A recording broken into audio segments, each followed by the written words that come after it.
હાય, good morning. મારું નામ doctor Mitesh Patel છે અને મારા ક્લિનિકનું નામ છે Saim physiotherapy and spine health centre. આ 21 જુલાઈ 2024ના મારા 22 વર્ષ પૂરા થશે ક્લિનિકના. અને આટલા ટાઈમમાં મારે એક બહુ જ સરસ કેસ તમારી જોડે ડિસ્કસ કરવો છે. એને કદાચ આપણે એવું કહીએ કે અદ્ભુત અને એ ચમત્કારિક છે. એક પેશન્ટનું નામ છે ધીરજભાઈ, કે જે આખા જ વાંકા થઈ ગયા હતા. એમની કમરની ગાદી ખસી ગઈ હતી અને એ કદાચ હાર્ડલી 100 મીટર ચાલી શકે, કાં તો કદાચ 1 મિનિટ માટે ઊભા રહી શકે, એના કરતાં વધારે ઊભા ના રહી શકે. આપણે જોઈએ એ શું કહેવા માંગે છે આના વિશે. Thank you.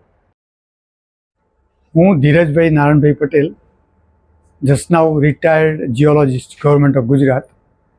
મને 20 વર્ષ પહેલાં સિએટિકાની તકલીફ હતી અને મેં ઘણા બધા ડૉક્ટરોને બતાવ્યું અને બધા જ ડૉક્ટરો એવું કહેતા હતા કે તમારે ઓપરેશન કરવું પડશે. એના કારણે મારું આખું કમર પણ વળી ગઈ હતી અને ઘણા ડૉક્ટરો તો એવું કે ઓપરેશન કર્યા પછી પણ સારું થશે કે નહીં એના વિશે અમે કોઈ ખાતરી ના આપીએ. ત્યાર પછી લગભગ 2013માં 10 વર્ષ પહેલાં હું ડૉક્ટર મિતેશ પટેલને મળ્યો. ત્યારે એમણે મને પહેલાં તો કહ્યું કે હું જરા તમને ચેકઅપ કરી લઉં. એમણે 1.5 કલાક મને ચેકઅપ કર્યા બાદ એવું કહ્યું કે તમારું સારું થશે. ત્યાર પછી એમણે લિસ્ટિંગનું કામ કર્યું, એટલે મારી જે કમર વાંકી થઈ હતી તે સીધી કરવા માટે ખૂબ પ્રયત્ન કર્યો.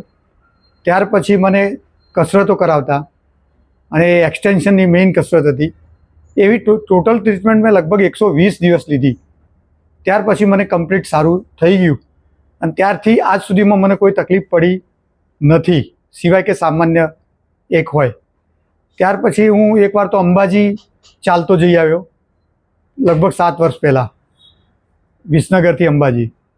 અને હમણાં હું 1 જાન્યુઆરી 2024થી 26 એપ્રિલ 2024 સુધી, એટલે કે 115 દિવસ સતત ચાલી અને આખી નર્મદા પરિક્રમા, જે આશરે 3500 કિલોમીટરથી વધુ થાય છે, તે કરી અને સફળ રીતે મેં પૂર્ણ કરી છે.